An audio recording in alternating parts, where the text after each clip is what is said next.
This morning's session we have Gareth Murphy to chair it, and I've asked him to give a short introduction to the session, and I'll hand over to Gareth.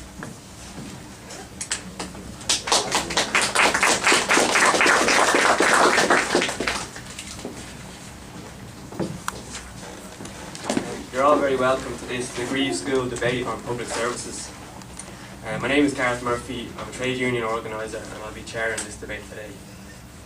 If one landed on Earth from another planet in the midst of the great financial crisis, one could reasonably have assumed that the public sector, and in particular public sector workers, had caused the greatest crisis of capitalism in a century.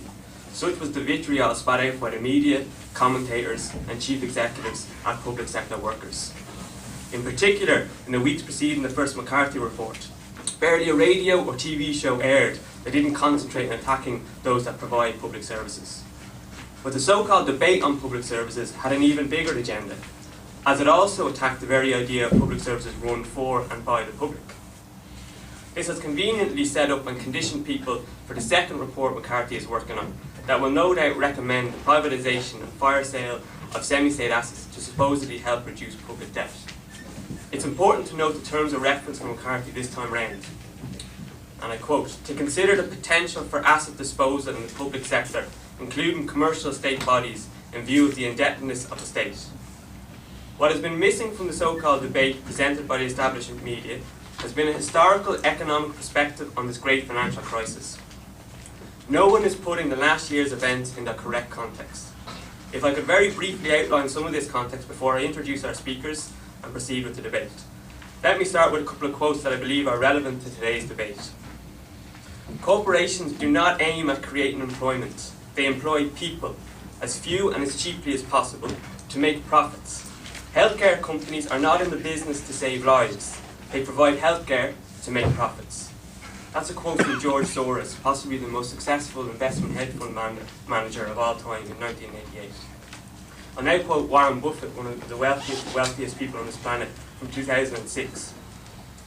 "There's a class warfare, all right, but it's my class, the rich class, that's making this war, and we're winning."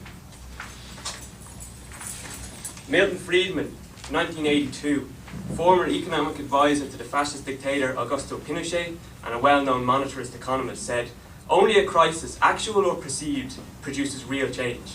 When that crisis occurs, the actions that are taken depend on the ideas that are lying around. The politically impossible becomes the politically inevitable." The EU stated in its Commission report on the crisis in July 2009, "The revamped Lisbon strategy should serve as the main framework for coordination of structural policies in the EU. The balance of payments assistance provided by the EU could be exploited for the coordination of policies in the pursuit of economic convergence." The social system we live under, capitalism, has no doubt changed greatly over the last 100 years. It has been shaped and developed by the political struggles of the last century. Working people, through struggle, have managed to win gains and space for social capital in the form of public services that for the last 30 years have come under huge pressure from private capital. For some, the system may be unrecognisable from the brutal system of colonial exploitation that existed 100 years ago. But although it has changed, its basic features remain the same. It is driven by profit maximisation. It extends its power and control over all aspects of our lives. It determines the political system that governs us, and it directly confronts and challenges those forces advocating democracy, sovereignty and human progress. It has failed to and cannot live up to the great rallying cry of bourgeois revolutions: liberty, equality and fraternity. The sovereign debt crisis, particularly in Ireland, cannot be separated from the crisis of the economic system globally. The crisis has exposed the quicksand that was the foundations of our so-called economic development, and has also exposed the fundamentals of how capitalism is currently working. Far from being the innovative and high-class system Apple with its iPhones, iPads and iPods would have you believe, it is actually a system in serious crisis, stumbling from one bubble to the next with explosive bursts periodically. The productive economy of manufacturing is in crisis. It exists on the brink of overproduction. Consider the recent merger of HP and EDS, two profitable companies who once merged had to reduce their global workforce by 9,000, not because they weren't profitable, but because they had to reduce significantly their productive capacities so as to prevent overproduction. Likewise, the merger of Pfizer and Wyeth, and its subsequent redundancies were explained by Vice President Paul Duffy when he stated, "It is a difficult operating environment globally, and there is excess capacity globally." And more recently, we've seen this same phenomenon in the loss of jobs at Sheeran and Fred. Further evidence of this crisis in the real economy can be seen in percentage of profits recorded from manufacturing compared to finance. In 1959, corporate profits from manufacturing in the US were $26.5 billion. This grew slowly over the next 4 decades to $97.7 billion by 2003. That is 3.6 times the 1959 profits. However, corporate profits from finance were $7.6 billion in 1959 and grew to $274.6 billion by 2003, a whopping 36 times their 1959 profits. These figures are taken from the US Department of Commerce.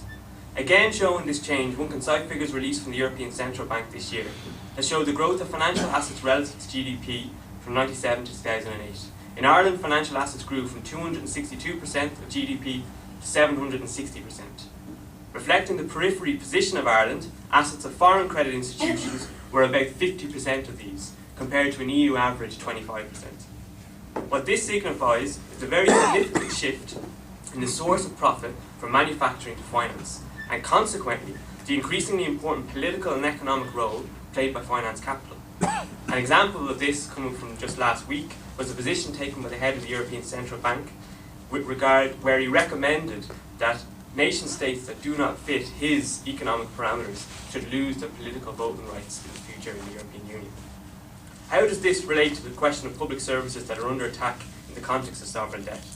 Debt has increasingly been used as a means of funding consumption and of providing investment opportunities for accumulated capital.